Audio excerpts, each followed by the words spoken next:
Bienvenidos de nuevo a nuestro canal. En este breve tutorial le mostraremos cómo personalizar su sistema de comunicación aumentativa y alternativa, CAA, editando un botón.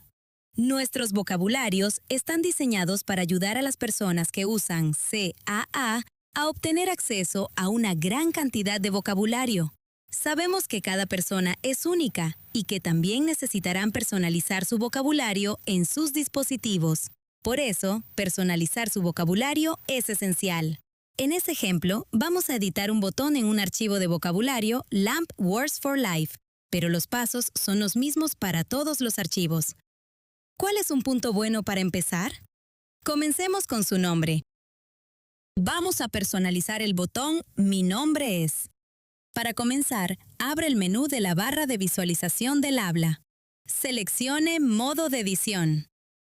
Elige el botón Mi. Y luego, presione y mantenga presionado el botón Mi nombre es. Esto abrirá un menú. En este menú, seleccione Editar botón. Esto es lo que verá. La etiqueta del botón es lo que aparece en el botón. El mensaje del botón es lo que el dispositivo dirá cuando el botón esté seleccionado.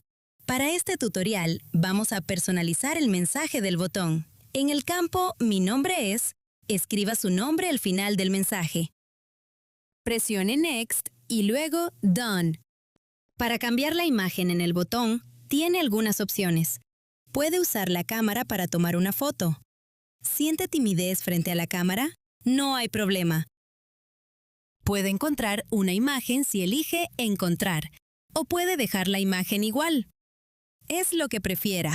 Cuando haya terminado, seleccione Grabar. Desactive el modo de edición y pruebe su botón recién personalizado. Mi nombre es Jaime. ¡Y listo! Acaba de editar su primer botón. ¡Bien hecho! Gracias por ver el video. No olvide suscribirse a nuestro canal para obtener más consejos, tutoriales e ideas para apoyar su viaje de comunicación aumentativa y alternativa. ¡Hasta la próxima!